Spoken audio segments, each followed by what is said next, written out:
شعراء آفاق مصنف امتیاز گلیانوی کی مشہور زمانہ آپ بیتی امتیاز نامہ اب آپ سن سکیں گے آڈیو لائبریری میں۔ پارٹ 116 ہیکل سلیمانی، تابوت سکینہ، یاجوج و ماجوج، امام مہدی اور دجال۔ اسلامی حوالوں سے جن چیزوں کے بارے میں تحقیق بہت کم ہے ان میں ہیکل سلیمانی، تابوت سکینہ، یاجوج و ماجوج، امام مہدی اور دجال کے نام اہم ہیں۔ میں سالوں سے ان کے متعلق تحقیق کر رہا ہوں۔ اس سلسلے میں کافی صاحب علم لوگوں سے ملاقات بھی کی اور ان موضوعات پر لکھی ہوئی بے شمار تحریریں بھی پڑھیں۔ پر جب میری برادر شاہ جہاں اسماعیل سے بات ہوئی تو انہوں نے ڈاکٹر عمران حسین کا نام لیا کہ ان موضوعات پر ڈاکٹر عمران حسین کی تحقیق کافی زیادہ ہے۔ ہم نے پروگرام بنا لیا کہ ڈاکٹر صاحب جب بھی انگلینڈ آئیں گے ان سے ملاقات کے لیے ضرور جائیں گے۔ پھر ایک دن پتہ چلا کہ ڈاکٹر عمران حسین برمنگھم آئے ہوئے ہیں۔ ہم دونوں فوراً برمنگھم پہنچ گئے۔ وہاں پر ڈاکٹر صاحب سے ان موضوعات پر سیر حاصل گفتگو بحث ہوئی۔ میں نے اپنی تمام تحقیق ایک کتابی شکل میں مرتب کیا تاکہ قارئین ان موضوعات سے مکمل طور پر آگاہی حاصل کر سکیں۔ اپنی آپ بیتی میں مختصراً چند سطور آپ کی نظر کرتا ہوں۔ ہیکل سلیمانی۔ ہیکل سلیمانی در حقیقت ایک مسجد یا عبادت گاہ تھی جو حضرت سلیمان علیہ السلام نے اللہ کے حکم سے جنات سے تعمیر کروائی تھی، یہاں تک کہ لوگ اس کے طرف منہ کر کے یا اس کے اندر عبادت کریں۔ ہیکل سلیمانی کی تعمیر سے پہلے یہودیوں کے ہاں کسی بھی باقاعدہ ہیکل کا کوئی وجود تھا اور نہ ہی اس کا کوئی تصور۔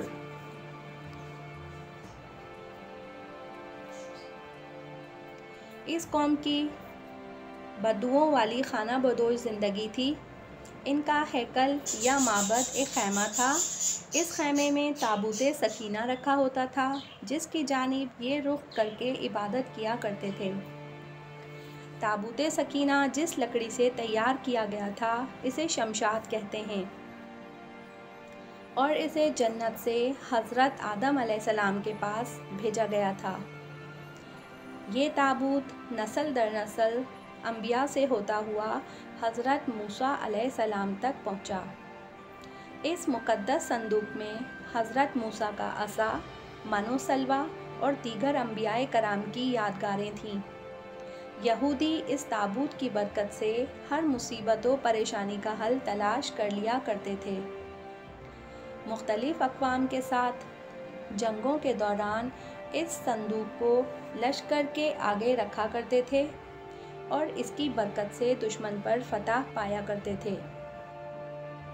جب حضرت داؤد علیہ السلام کو بادشاہت عطا ہوئی تو آپ نے ہیکل کی تعمیر کا ارادہ کیا اور اس کے لیے ایک جگہ کا تعین کیا۔ ماہرین نے آپ کو مشورہ دیا کہ اس شہر کی تعمیر آپ کے دور میں ممکن نہیں ہے، آپ اس کا ذمہ اپنے بیٹے حضرت سلیمان علیہ السلام کو دے دیجیے۔ حضرت سلیمان علیہ السلام نے اپنے دورہ حکومت میں ہیکل سلیمانی تعمیر کیا۔ حضرت سلیمان علیہ السلام کی وفات کے کچھ عرصے بعد یہ ہیکل سلیمانی تباہ ہو گیا اور اگلی صدیوں میں اسے دوبارہ تعمیر کیا گیا، مگر پھر تباہ ہو گیا اور یہودی پوری دنیا میں بکھر کر اور رسوا ہو کر رہ گئے۔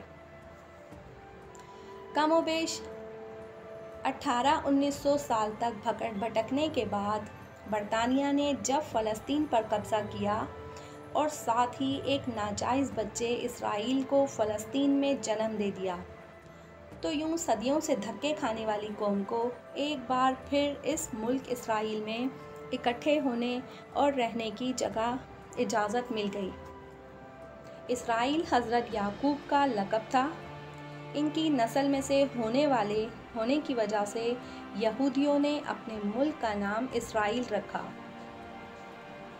अब इनका अगला मिशन जल्द अज जल्द इस हैकल की तामीर है और इस हैकल में तख्ते दाऊद और ताबूत सकीना को रखना है, ताकि एक बार फिर ये अपने मसाया, यहूदी ज़बान का लफ्ज़ मसीहा के आने पर पूरी दुनिया पर अपनी हुकूमत कायम कर सकें।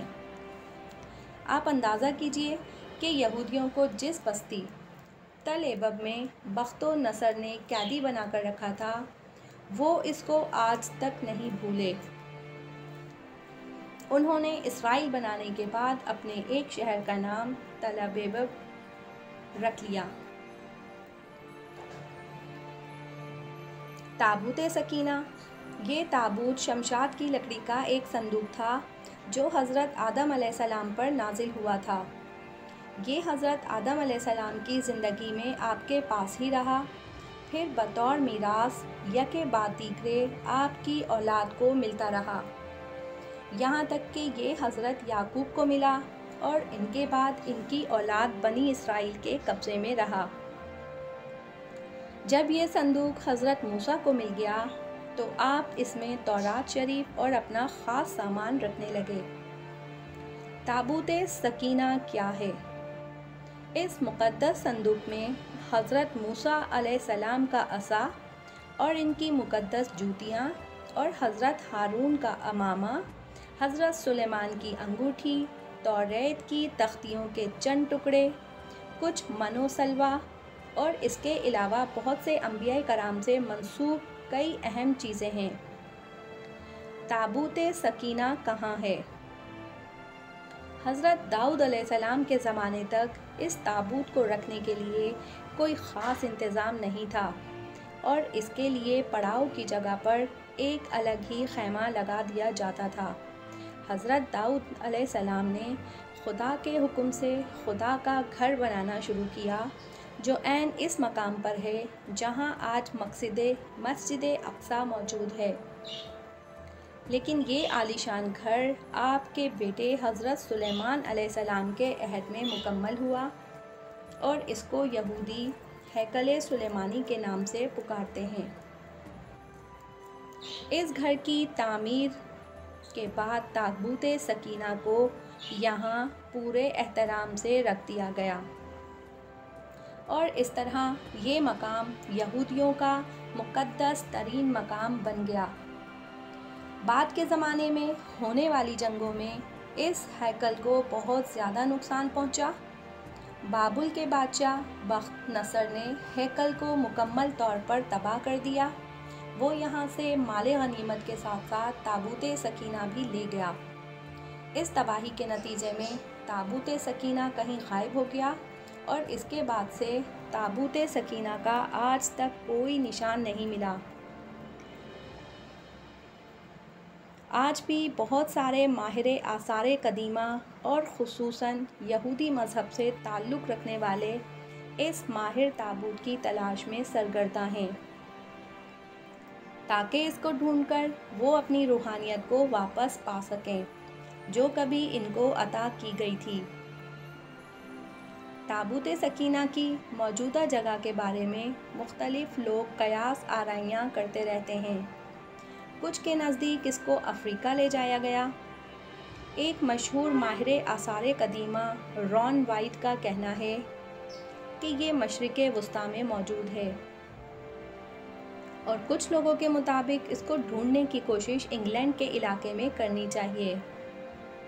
बाज़ लोग और माहिरीन मिस्र में इस ताबूत को तलाश करने की तलकीन करते हैं। यहूदी कौम अपनी पूरी ताकत और क़ुव्वत लगाकर सारी दुनिया में इस ताबूत को तलाश कर रही है। बहरहाल कोशिशें जारी हैं, लेकिन ताहाल इन्हें किसी जगह से भी कामयाबी नहीं मिली, बल्कि हर जगह पर इन्हें नाकामी का सामना है। याजूज व माजूज। याजूज व माजूज हज़रत नूह की औलाद में से हैं। इस वक्त اللہ ताला ने दुनिया का इक़्तिदार इनको दिया हुआ है। कुरान मजीद में याजूज माजूज की लोकेशन के बारे में भी बताया गया है कि एक बादशाह ज़ुल्करनैन ने 3 सफ़र किए। पहले वो मग़रिब की तरफ गया, दूसरा मशरिक़, दूसरा सफ़र मशरिक़ की तरफ किया और तीसरा सफ़र पहाड़ों तक की तरफ किया। और इन पहाड़ों के दरमियान एक पहाड़ी सिलसिले कैकवस माउंटेन्स कहलाता है। वहाँ आबाद एक कौम ने ज़ुल्करनैन से कहा कि इन पहाड़ों के पीछे एक ताकतवर कौम आबाद है जो अक्सर हम पर हमला करके हमें नुकसान पहुंचाती है, मगर हम इसके मुकाबले की ताकत नहीं रखते। हम आपको सोना चांदी देंगे, आप हमारी मदद करें। ज़ुल्करनैन ने सोना चांदी लेने से इनकार कर दिया। इनसे सिर्फ अफरादी क़ुव्वत तलब की और इन पहाड़ों के दरमियान एक बुलंद दीवार बना दी। इन पहाड़ों के पीछे जो कौम आबाद थी, इससे खज़र कहा जाता था। सदियों तक याजूज माजूज इन पहाड़ों के दरमियान कैद रहे। वो इस दीवार को तोड़ने की कोशिश करते रहे मगर नाकाम रहे। हज़रत मोहम्मद सल्लल्लाहु अलैहि वसल्लम ने एक मर्तबा फरमाया था, आज याजूज माजूज की दीवार में सुराख हो गया है। महरी तहकीक के मुताबिक याजूज माजूज 3 सदियां पहले इन पहाड़ों से निकले और मग़रबी यूरोप के इलाकों में बस गए। इन लोगों ने यहूदी मज़हब इख्तियार किया और वक्त गुज़रने के साथ साथ इन माशरों का हिस्सा बन गए। अब इन्हें शक्लो सूरत से पहचानना तकरीबन नामुमकिन है। हम सिर्फ इनके किरदार से ये अंदाज़ा लगा सकते हैं कि फ़लाँ याजूज माजूज की नस्ल से ताल्लुक़ रखता है। आज के अमेरिका, इसराइल, फ्रांस, जर्मनी और इंग्लैंड वगैरह की इस्टेब्लिशमेंट में याजूज व माजूज मौजूद हैं। इसके अलावा वो आम आदमी में भी ये लोग मौजूद हैं, लेकिन चूँकि घुल मिल गए हैं इसलिए कोई नहीं जानता कि कौन इस कबीले से ताल्लुक़ रखता है और कौन नहीं। इन्हीं लोगों ने सल्तनत उस्मानिया को तोड़ा और याजूज माजूज नस्ल के यही लोग दज्जाल की मंसूबाबंदी को आगे बढ़ा रहे हैं। यही लोग इस वक्त अपने माशी और फ़ौजी ताकत के बलबूते पर दुनिया पर हमला आवर हैं। कुरान मजीद में आया है कि ये हर घाटी से हमला आवर होंगे, यानी ये इस वक्त फ़ौजी, माशी, तहजीबी, सकाफ़ती, माशरती, अपने कल्चर, लिबास, खुराक, गर्ज़ हर लिहाज से दुनिया पर हमला आवर हैं और यही कुछ दज्जाल चाहता है। याजूज व माजूज फसादी लोग हैं। यही लोग आज की जदीद तहजीब लेकर आए।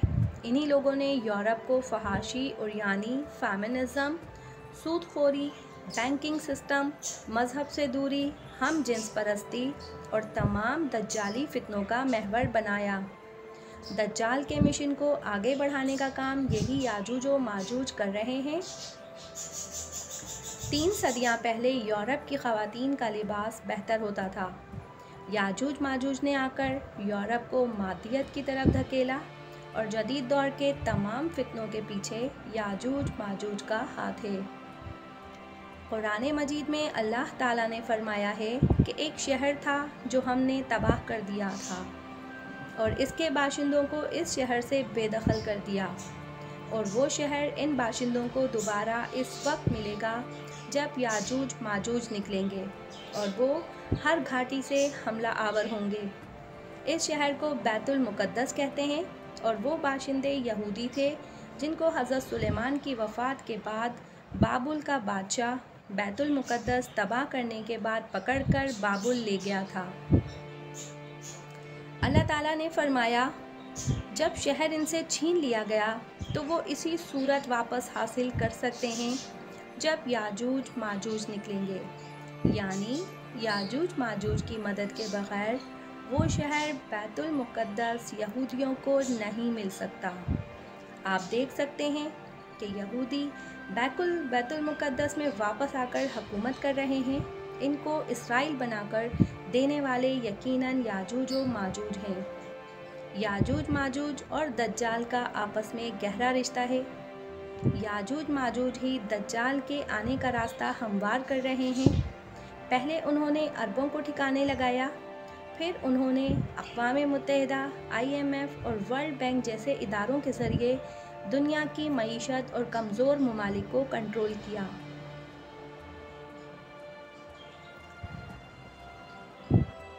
याजूज माजूज के बारे में नबी अकरम सल्लल्लाहु अलैहि वसल्लम का इरशाद मुबारक है कि जब ये निकलेंगे तो बहीरा तिब्रिया पहुँचेंगे और इसका सारा पानी पी जाएंगे, हत्ता कि इसे खुश्क कर देंगे। फिर जब याजूज माजूज की आखिरी टोली यहाँ से गुजरेगी तो कहेंगे यहाँ कभी पानी होता था। बहीरा तिब्रिया पर इस वक्त इसराइल का कंट्रोल है और इसराइल वाले सहराओं में ज़राअत, आबपाशी और हैवी इंडस्ट्री के लिए इस समंदर का पानी इस्तेमाल कर रहे हैं। मीडिया रिपोर्ट्स के मुताबिक समंदर के पानी की सतह बहुत नीचे चली गई है और चंद ही सालों में समंदर बिल्कुल खुश्क हो जाएगा। इस हदीस मुबारका से ये साबित होता है कि इसराइल पर काबिज़ यहूदी ही दरअसल याजूज व माजूज की नस्ल से हैं। याजूज व माजूज को अल्लाह ताला ने नाकाबिले यकीन हद तक ताकत दी है। इस वक्त दुनिया का कोई भी मुल्क याजूज माजूज की ताकत का मुकाबला नहीं कर सकता। सब इसके साथ अमन चाहते हैं। पाकिस्तान की भी 70 सालों से याजूज माजूज के साथ अमन और खुशामद की पॉलिसी ही रही है। याजूज माजूज को सिर्फ अल्लाह ताला ही तबाह करेगा। हदीस शरीफ में आया है कि अल्लाह ताला इनकी गर्दनों में कोई कीड़ा डाल देगा जो इनकी मौत का सबब बनेगा, यानी अल्लाह ताला ही इनका इख्तिताम करेगा। इमाम महदी।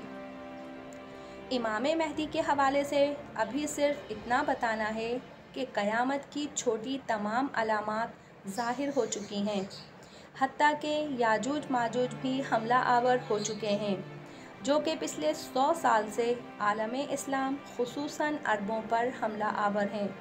उन्होंने इराक़, शाम, लीबिया, यमन, लबनान, फ़लस्तीन में मुसलमानों का खून बहाया।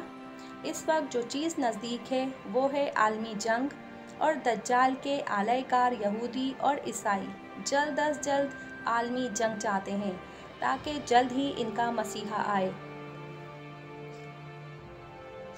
यहाँ पर बताना ज़रूरी है कि तमाम ईसाई दज्जाली मिशन का हिस्सा नहीं हैं। मसलन रूस और मशरिकी यूरोप की ईसाई रियासतें इसराइल और इसके दज्जाली मंसूबा के साथ नहीं, बल्कि इसराइली मंसूबाबंदी में मगरबी यूरोप, अमेरिका और इनके इत्तेहादी शामिल हैं। इनके इत्तेहादियों में ऑस्ट्रेलिया और न्यूजीलैंड, कनाडा और इंडिया भी शामिल हैं।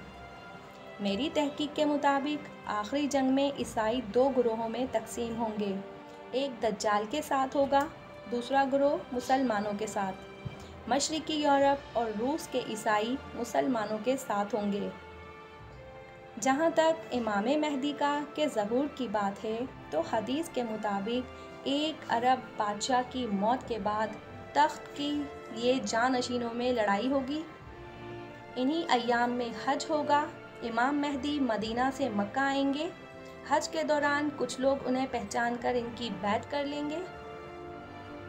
ये इत्तला पाकर इमाम महदी और इनके साथियों को शहीद करने के लिए एक लश्कर शाम से रवाना किया जाएगा, लेकिन मक्का शरीफ पहुंचने से पहले ही अल्लाह ताला इस लश्कर को ज़मीन में धंसा देंगे। ये इस बात की तस्दीक होगी कि वाकई आप इमाम महदी हैं।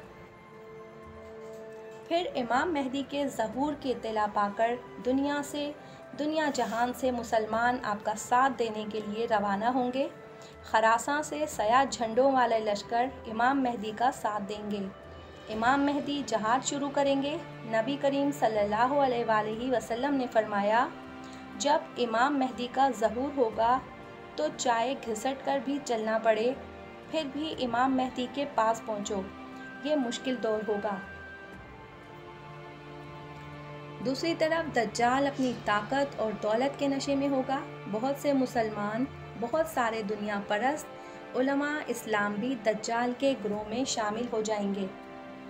नबी करीम सल्लल्लाहु अलैहि वसल्लम ने फरमाया, جب سے دنیا بنی ہے اس وقت سے لے کر دنیا کے آخر تک دجال سے بڑا کوئی فتنہ نہیں۔ امام مہدی ظاہر ہونے کے بعد دجال سے جنگ کریں گے۔ سخت اور خونریز جنگ میں جب امام مہدی کمزور پڑنے لگیں گے تو پھر اللہ تعالیٰ حضرت عیسیٰ علیہ السلام کو دنیا میں بھیجیں گے۔ پھر حضرت عیسیٰ دجال کو قتل کریں گے۔ قرآن مجید پڑھنے سے پہلے میرا بھی زیادہ تر مسلمانوں کا یہی خیال تھا کہ یہودی عیسائی مسلمانوں کے دوست کبھی نہیں ہو سکتے، لیکن یہ بات غلط ہے۔ قرآن مجید کی سورہ مائدہ کی آیت نمبر 82 میں اللہ تعالیٰ نے مسلمانوں کو فرمایا، جو لوگ تم سے دشمنی میں سب سے زیادہ بڑے ہوئے ہیں وہ یہودی اور مشرکین ہی ہیں، اور جو لوگ تم سے محبت رکھیں گے یہ وہ لوگ ہیں جو کہتے ہیں ہم عیسائی ہیں، کیونکہ ان میں علماء اور مشائخ موجود ہیں، اور یہ کہ وہ غرور نہیں کرتے۔ جب مسلمانوں نے پہلی ہجرت حبشہ کی تھی تو حبشہ کے عیسائی بادشاہ نجاشی نے مسلمانوں کو پناہ دی تھی۔ اس طرح جب نبی کریم صلی اللہ علیہ وآلہ وسلم اپنے بچپن میں چچا ابو طالب کے ساتھ شام کے سفر پر گئے تو راستے میں ایک عیسائی راہب نے آپ کو دیکھ کر حضرت ابو طالب سے کہا تھا، اس بچے میں مجھے نبوت کے آثار دکھائی دے رہے ہیں، آپ اسے فوراً مکہ واپس بھیج دیں، ایسا نہ ہو کہ یہودی ان کو نقصان پہنچانے کی کوشش کریں۔ 2 حصوں میں تقسیم۔ عیسائی دنیا میں ایک حصہ دنیا میں دجال کے آنے کی راہ ہموار کر رہا ہے اور ہر وہ کام کر رہا ہے جو دین اسلام میں جائز نہیں، مثلاً سود، زنا، بے حیائی وغیرہ وغیرہ۔ اور اگر دوسرا گروہ دجالی فتنوں سے دور ہے، یہ لوگ خود کو بنیاد پرست عیسائی کہتے ہیں، ان کا اپنا کیلنڈر ہے۔ یہ عیسائی بھی سود، زنا اور بے حیائی کو برا سمجھتے ہیں۔ یہ اسرائیل، یورپ اور نیٹو کے خلاف ہیں، اور یہی لوگ آخری جنگ میں مسلمانوں کے ساتھ کھڑے ہوں گے۔ دجال۔ دجال کا لفظ دجل سے نکلا ہے، جس کے مطلب ہے دھوکہ اور فریب۔ دجال کے بارے میں کتابوں میں لکھا ہے، دجال یہودیوں کی نسل سے ہوگا، جس کا قد ٹھگنا ہوگا، دونوں پاؤں ٹیڑھے ہوں گے، جسم پر بالوں کی بھرمار ہوگی، رنگ سرخ یا گندمی ہوگا، سر کے بال حبشیوں کی طرح ہوں گے، ناک چونچ کی طرح ہوگی، بائیں آنکھ سے کانا ہوگا، دائیں آنکھ میں انگور کے بقدر ناخنا ہوگا، اس کے ماتھے پر کاف، الف، ف، ر لکھا ہوگا جسے ہر مسلمان پڑھ سکے گا۔ شروع میں وہ ایمان اور اصلاح کا دعویٰ لے کر اٹھے گا، لیکن جیسے ہی تھوڑے بہت متابعین میسر ہوں گے وہ نبوت اور پھر خدائی کا دعویٰ کرے گا۔ اس کی سواری بھی اتنی بڑی ہوگی کہ سواری کے دونوں کانوں کے درمیان کا فاصلہ 40 گز کا ہوگا۔ رفتار کا یہ عالم ہوگا کہ چند لمحوں میں ہی تا حد نگاہ مسافت کو طے کر لے گا۔ پچھلے دنوں اسرائیل نے اپنے FIR جہازوں میں K سیریز کے جہاز پر کام شروع کیا ہے اور مستقبل میں یہ KA سیریز بنانے کا ارادہ رکھتے ہیں۔ جب یہ جدید ترین جہاز تیار ہو جائیں گے تو ان کا نام یوں لکھا جائے گا، KAFIR، یعنی کافر۔ اگر ہم اس جہاز کو دجال کی سواری فرض کر لیں تو صورتحال کو سمجھنا کافی آسان ہو جاتا ہے۔ ویسے بھی اگر ہم غور کریں تو صاف نظر آتا ہے کہ جس طرح کسی خاص آدمی کے آنے کی تیاری اس کی آمد سے پہلے ہی شروع کر دی جاتی ہے، اس طرح دجال کے آنے سے پہلے دنیا کا نظام دجال کی منشا کے مطابق بنایا جا رہا ہے۔ خاص کر پچھلے 100 سالوں میں تو پوری دنیا ہی بدل گئی ہے۔ 1920 میں لیگ آف نیشن بنا کر اور پاسپورٹ کا اجرا کر کے پوری دنیا کو چھوٹے چھوٹے ڈبوں میں بند کر دیا گیا۔ پھر کاغذی کرنسی، بے حیائی، عریانی اور میڈیا، ان سب نے دجال کے آنے کی راہ ہموار کی ہے۔ جدید جنگ میں یہ سارے دجال کے ہتھیار ہوں گے۔ حدیث نبوی سے ہمیں دجال کی آمد کے بارے میں وقت کا کچھ تعین ہو جاتا ہے۔ دجال دراصل فتنہ کائنات کا سب سے بڑا فتنہ ہے، جس سے ہر دور کے انبیاء نے بھی پناہ مانگی ہے۔ دجال کی آمد سے پہلے مدینہ کی حیثیت کم ہو جائے گی اور بیت المقدس عروج پالے گا۔ آج کل مدینہ کی اہمیت دنیا میں کم ہو رہی ہے۔ دوسرا، بیت المقدس، لفظ بیت المقدس نہیں، یہ بیت المقدس ہے، کو اب اسرائیل کا دارالحکومت قرار دیا گیا ہے۔ مطلب کہ اس مستقبل میں یہ زیادہ اہمیت استعمال حاصل کر لے گا۔ اس کے بعد ایک عظیم جنگ ہوگی جو کہ دنیا میں لڑی جانے والی سب سے بڑی جنگ ہوگی۔ اس جنگ میں مسلمان قسطنطنیہ فتح کریں گے۔ مطلب یہ کہ قسطنطنیہ یعنی استنبول، جو کہ اب مسلمانوں کے قبضوں میں ہے، دوبارہ کافروں کے قبضے میں چلا جائے گا، اور قسطنطنیہ کی فتح کے بعد دجال کا ظہور ہوگا۔ اس وقت دنیا یاجوج ماجوج کے بنائے گئے معاشی نظام پر چل رہی ہے۔ اب کرونا وائرس کی وجہ سے یہ طاقتیں مزید اختیار حاصل کر لیں گی، اور یوں دجال کی آمد سے پہلے ایک پورا دجالی نظام مؤثر طور پر کام کر رہا ہوگا۔ ہمارے ہاں بڑے عرصے تک یہ مفروضہ بھی رہا کہ دجال جسمانی شکل میں نہیں آئے گا بلکہ علامتی شکل میں ہوگا۔ دراصل ہم مسلمان پچھلی چند صدیوں سے تحقیقی کاموں سے بالکل ہی دور ہو چکے ہیں۔ ہمارے زوال کی ایک بڑی وجہ یہ بھی ہے، اور میرے خیال میں دجال اپنے وقت پر جسمانی شکل میں بھی ظاہر ہوگا۔ دجال پکا جھوٹا اور اعلیٰ درجے کا شعبدے باز ہوگا۔ جو قبیلہ اس کے خدائی پر ایمان لائے گا، دجال اس پر بارش برسائے گا، جس کی وجہ سے کھانے پینے کی چیزیں ابل پڑیں گی، درختوں پر پھل آ جائیں گے۔ دجال کچھ لوگوں سے آ کر کہے گا کہ میں تمہاری ماؤں اور باپوں کو زندہ کروں تو کیا تم میری خدائی کا اقرار کرو گے؟ لوگ اثبات میں جواب دیں گے۔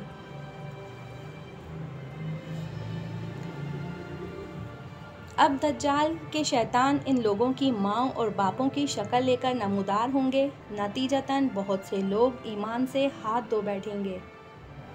اس کی رفتار آندھیوں سے زیادہ تیز اور بادلوں کی طرح رواں ہوگی۔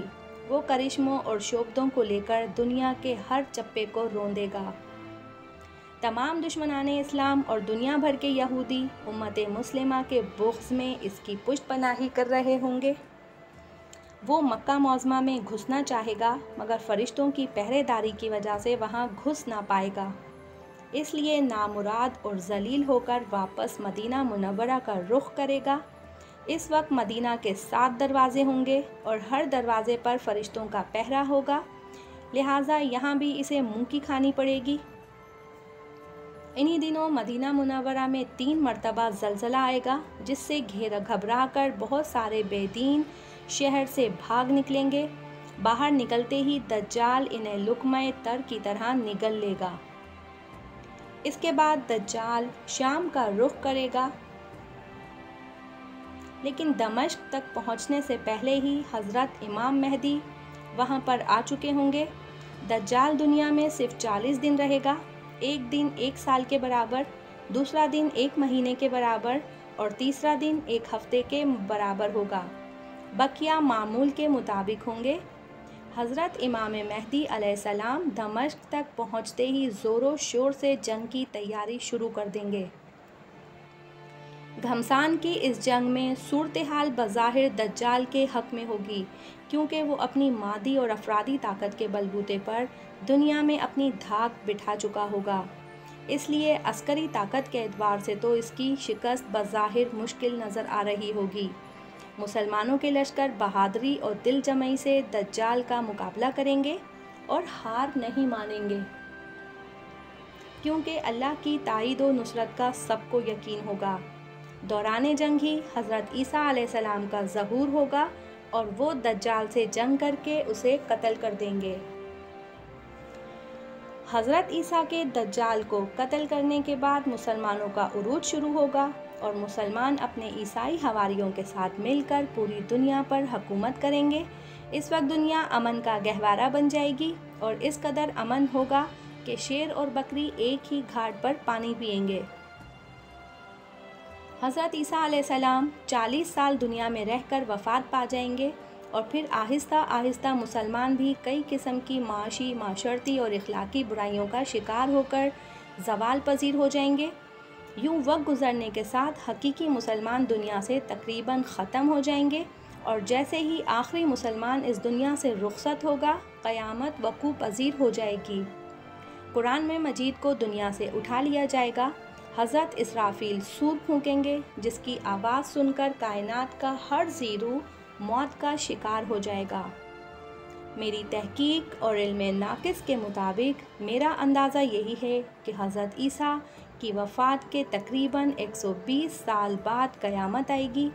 حقیقت اور صحیح وقت کا علم تو صرف اللہ تعالیٰ کے پاس ہے۔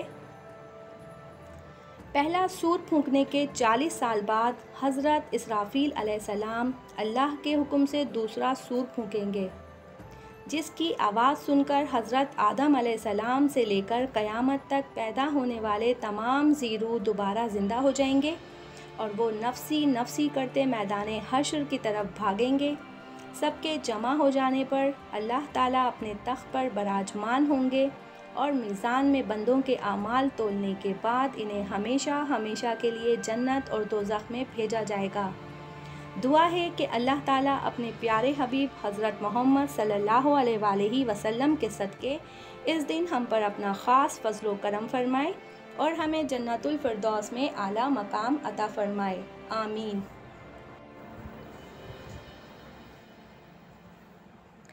پارٹ 117 والد صاحب مسجد اور امام مسجد۔ گلیانہ کی جامع مسجد محلہ لوہدرا کا شمار علاقہ کی قدیم ترین مساجد میں ہوتا ہے۔ اس مسجد کا انتظام و انصرام سنبھالے ہوئے والد صاحب کو 20 سال سے بھی زیادہ کا عرصہ ہو گیا ہے۔ سالوں پہلے جب والد صاحب نے مسجد کا انتظام سنبھالا تو مسجد کے متعلق اچھے خاصے مسائل تھے، اور مسجد کے ماہانہ اخراجات پورے کرنا بھی مشکل تھا۔ مگر جب والد صاحب نے انتظام سنبھالا تو مسجد کے تمام مسائل رفتہ رفتہ ختم ہو گئے۔ ان 20-21 سالوں میں والد صاحب نے اپنے گھر سے زیادہ مسجد کا خیال رکھا۔ جہاں والد صاحب نے مسجد کی تزئین و آرائش پر پوری توجہ دی، وہاں نمازیوں کے لیے بھی بہت زیادہ سہولیات فراہم کیں۔ اس سلسلے میں والد صاحب کو پورے محلے لوہدرا کا بھرپور تعاون بھی حاصل رہا۔ والد صاحب سے پہلے میرے دادا جان بھی جب تک زندہ رہے مسجد کا انتظام انہی کے پاس رہا، اور وہ زندگی کی آخری سانس تک مسجد کی خدمت کرتے رہے۔ کرونا وبا کے دنوں میں والد صاحب نے مسجد جانا ذرا کم کر دیا۔ پہلے تو وہ 5 نمازیں مسجد میں ہی ادا کرتے تھے۔ کچھ عرصے بعد جب والد صاحب کی طبیعت ناساز رہنے لگی تو ایک دن مجھے اور امجد کو بلا کر کہنے لگے، میرا ارادہ ہے کہ مسجد کا انتظام کسی اور شخص کے حوالے کر دوں۔ ساتھ ہی والد صاحب اداسی سے کہنے لگے، میری تو بڑی خواہش تھی کہ مسجد کی پرانی عمارت کو شہید کر کے نئے سرے سے خوبصورت مسجد تعمیر کرتا، مگر اب نہ حالات ہیں اور نہ ہی ہمت۔ میں نے کہا، ابا جی آپ پریشان نہ ہوں، مسجد اللہ کا گھر ہے اور اللہ نے ہی اس کی تعمیر کرنی ہے، آپ بس ارادہ کر لیں۔ والد صاحب فرمانے لگے، وہ تو ٹھیک ہے، مگر اس وقت مسجد کے اکاؤنٹ میں صرف 12 لاکھ روپے ہیں، جبکہ مسجد کی تعمیر پر 1 کروڑ سے زیادہ کا خرچہ ہے۔ میں نے مسکرا کر کہا، فکر نہ کریں، اللہ مدد کرے گا۔ ویسے بھی ہمارے گاؤں گلیانہ میں کوئی بھی فلاحی کام رقم کی کمی کی وجہ سے کبھی بھی نامکمل نہیں رہا۔ اب محلہ لوہدرا کی جنازہ گاہ کی مثال لے لیں۔ آپ نے جب جنازہ گاہ کی تعمیر شروع کی تو آپ کے پاس جنازہ گاہ کی فنڈ کی مد میں چند ہزار روپے تھے، مگر پھر اللہ نے فضل کیا اور 30 لاکھ کی روپے کی خطی رقم سے جنازہ گاہ کی تعمیر ہو گئی۔ اس دن ہمارے گھر والدین کمرے میں بیٹھے ہوئے تھے۔ امجد اور والد صاحب نے مسجد کی تعمیر کا پروگرام بنایا، پھر جلد ہی محلے کے لوگوں سے مشاورت سے مسجد کو شہید کر کے اس کی تعمیر کا کام شروع کیا۔ پہلی میٹنگ میں ہی والد صاحب نے سب سے پہلے مسجد کی تعمیر کے لیے ہم سب کی طرف سے 5 لاکھ روپے کا اعلان کیا۔ محلے کے دیگر لوگوں نے بھی دل کھول کر اللہ کے گھر کی تعمیر کے لیے چندہ دیا۔ फ़ौरन ही अबरार, दुकानदार, खालिद साहब और चंद दीगर अफराद की कमेटी बनाई गई और चंद दिनों बाद ही मस्जिद की तामीर नौ का काम शुरू हो गया। मस्जिद की तामीर नौ के हवाले से वालिद साहब बहुत ज़्यादा खुश हुए और सजदा शुक्र अदा करते हुए कहने लगे, मेरे रब का लाख लाख शुक्र है कि इसने मुझे तौफीक दी कि पहले जनाजा का और अब जामे मस्जिद मोहल्ला लोहतरा की तामीर नौ का काम मेरी निगरानी में हो रहा है। मैंने अदब से अर्ज़ किया, ये मेरे रब का फ़ज़ल है और वो जिसे चाहे अपने काम के लिए चुन ले। मस्जिद की तामीर नौ के हवाले से वालिद साहब बहुत ज़्यादा पुरजोश थे। वालिद साहब फरमाने लगे, इंशाअल्लाह जामा मस्जिद लोहतरा बड़ी खूबसूरत और शानदार मस्जिद बनेगी।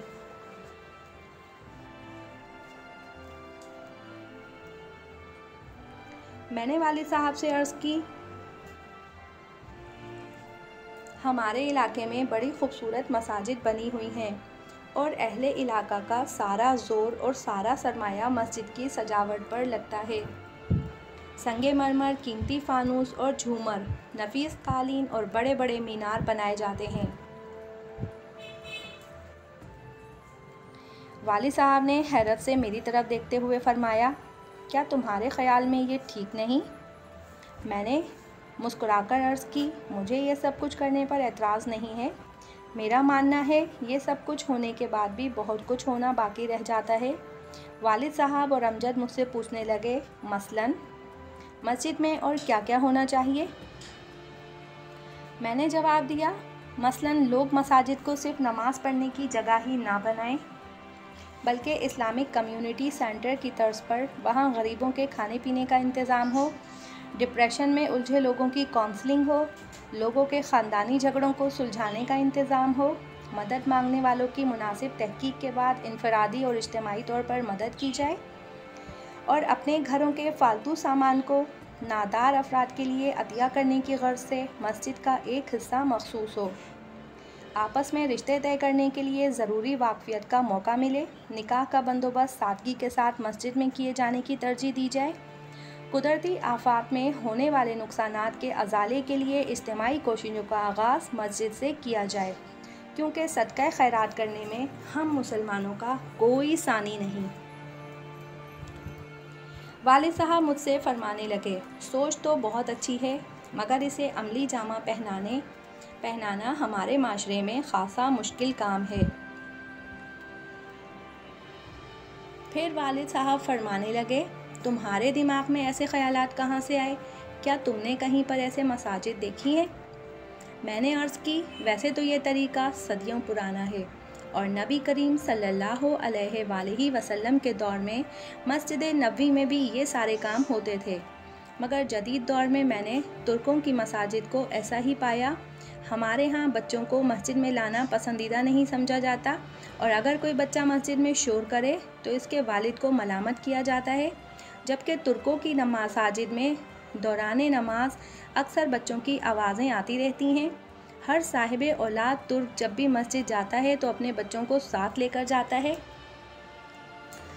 तुर्कों का ये मानना है कि बच्चों को मस्जिद में प्यार मोहब्बत की बजाय डांट डपट की तो वो मसाजिद से दूर हो जाएंगे। वालिद साहब ने सर्द आह भरकर फरमाया, काश हम ज़हनी तौर पर इतने बालिग हो जाएं कि इस तरह के काम कर सकें। हम तो अभी तक फ़क़ही मसाइल में फंसे हुए हैं और अक्सर जगहों पर यह जुल्म भी देखने को मिलता है कि लाखों रुपए लगाकर मस्जिद बनाई गई और बाद में बड़ी बड़ी तख्ती आवेज़ां करके इलाज कर दिया जाता है कि ये फ़लाँ फ़िक़ा की मस्जिद है और इसमें सिर्फ़ इसी फ़िरके के लोग नमाज अदा कर सकते हैं। हर मस्जिद में मुख्तलिफ़ फ़िक़ों की मसाजिद बनाकर और मुसलमानों को तकसीम करने के बाद बाज़ कच फ़हम इसी मस्जिद में दुआ मांग रहे होते हैं, या अल्लाह उम्मत मुस्लिमा को इत्तेहाद अता फ़रमा। मैंने अर्ज़ की, मसला सिर्फ मसाजिद का नहीं बल्कि मस्जिद कमेटियाँ और इमाम मस्जिद भी अनजाने में इस ख़राबी के ज़िम्मेदार हैं। और अफसोस की बात यह है कि कोई बंदा भी इस सिलसिले की संगीनी को समझने के लिए तैयार नहीं है। वालिद साहब ने मेरी बात ना समझते हुए मुझे कहा कि आप ज़रा वजाहत से बयान करो। मैंने वालिद साहब और अमजद से कहा, हमारे गांव में मसाजिद तो बहुत खूबसूरत बनी हुई हैं, मगर इमाम मस्जिद की तनख्वाह मुनासिब नहीं। इमाम मस्जिद की तनख्वाह ज़्यादा होनी चाहिए। अमजद ने बड़ी खूबसूरत बात कही कि भाई, मसला सिर्फ कम तनख्वाह का नहीं। जब तक मस्जिद कमेटी के लोग चंदा जमा करके मस्जिद इमाम को तनख्वाह देते रहेंगे, इमाम मस्जिद कभी भी हक बात कहने की पोजीशन में नहीं होगा। इमाम मस्जिद को हर हाल में कमेटी की बात माननी होगी, वरना इसे अपनी नौकरी से हाथ धोने पड़ेंगे।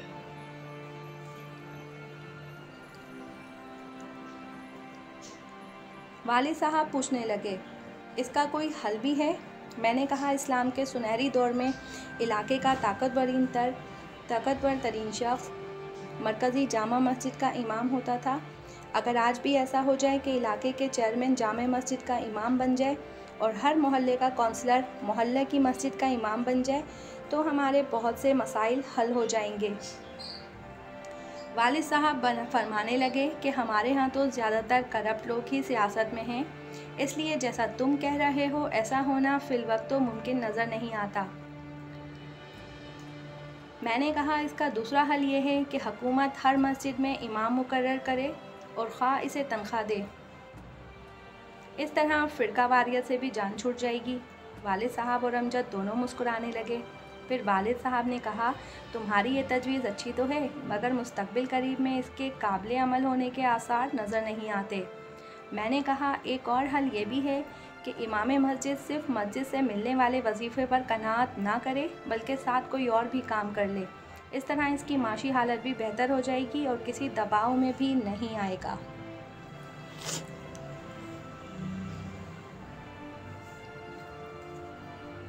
रात गए तक हम तीनों तबादला ख्याल करते रहे कि शायद कोई बेहतर सूरत हाल निकल सके। इन तजावीज़ को मैं किताब में शामिल करने का मकसद भी यही है कि शायद मुस्तकबिल में कोई बंदे खुदा इन तजावीज़ से रोशनी हासिल करके मस्जिद और इमाम मस्जिद के मसाइल हल कर सके। क्योंकि मेरी नज़र में जितनी अहम मस्जिद है, इमाम मस्जिद भी इतना ही अहम और काबिल ताज़ीम है, क्योंकि ये इमाम मस्जिद ही होता है जो सर्दियों की ठंडी रातों में और गर्मियों की गर्म दोपहरों में बाजमात नमाज का एहतमाम करता है, और हर अमीर गरीब के जनाजे में इमाम मस्जिद सबसे पहले शरीक होता है। इसलिए हमें इमाम मस्जिद का शुक्रगुज़ार होना चाहिए कि न इसे अपना ज़ाती मुलाजिम समझना चाहिए। मगर फ़िलहाल ये सारी तजावीज़ हैं, बस तजावीज़ ही हैं। अगर आप इस किताब को डाउनलोड करना चाहते हैं तो डिस्क्रिप्शन में दिए गए लिंक की मदद से आप इस किताब को आसानी के साथ डाउनलोड कर सकते हैं। शुक्रिया।